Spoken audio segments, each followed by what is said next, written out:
Aujourd'hui, nous allons lire la 30e et donc dernière histoire des 30 histoires pour le soir Disney Junior. Installe-toi bien confortablement et bonne lecture.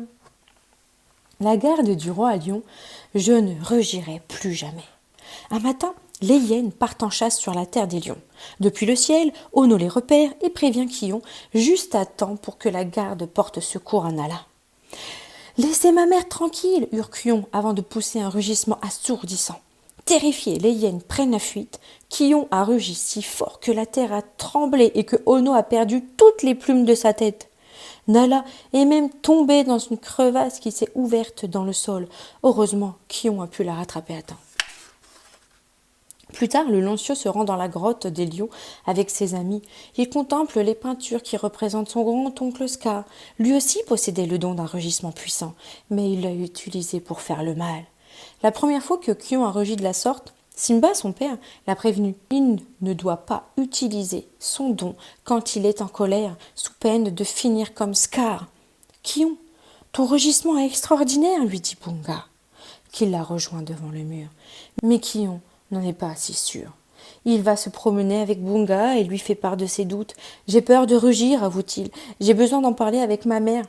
À plus tard, Bunga. » Caché non loin de là, Makou, le perfide crocodile, n'a rien perdu de leur échange. « Qui ont peur de son rugissement, ricane-t-il. Parfait. Il est temps de passer à l'action. » Makou réunit les autres crocodiles, puis ils font partir tous les animaux des plaines inondables. Pendant ce temps, dans le repère de la garde du roi lion, Bunga a couvert la tête déplumée d'Ono, de fleurs et de feuilles.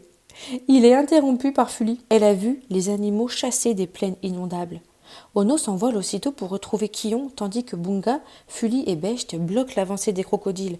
Hélas, ces derniers sont bien trop nombreux et ils encerclent la garde du roi lion, qui est en mauvaise posture. De son côté, Kion a rejoint sa mère et se confie à elle. « J'ai peur de ne pas réussir à contrôler mon rugissement, avoue-t-il. »« Il fait partie de toi, le rassure sa mère. Tu tiens ce don de tes ancêtres et je sais que tu sauras l'utiliser à bon escient. » Ils sont interrompus par Ono qui leur explique ce qu'il se passe dans les plaines inondables. Kion et sa mère se hâtent de rejoindre la garde du roi lion pour aider leur ami à combattre les crocodiles. « Makou, il est temps de retourner d'où tu viens, lui ordonne le lionceau. C'est alors que deux crocodiles saisissent Nala. « Maman !» crie Kion. Le lionceau reste paralysé devant le danger qu'encourt sa mère. Il est incapable de pousser son rugissement car il a trop peur de blesser la lionne. Mais cette dernière n'est pas de ses avis. En voyant l'hésitation de son fils, Nala insiste. « Kion, aie confiance en toi !»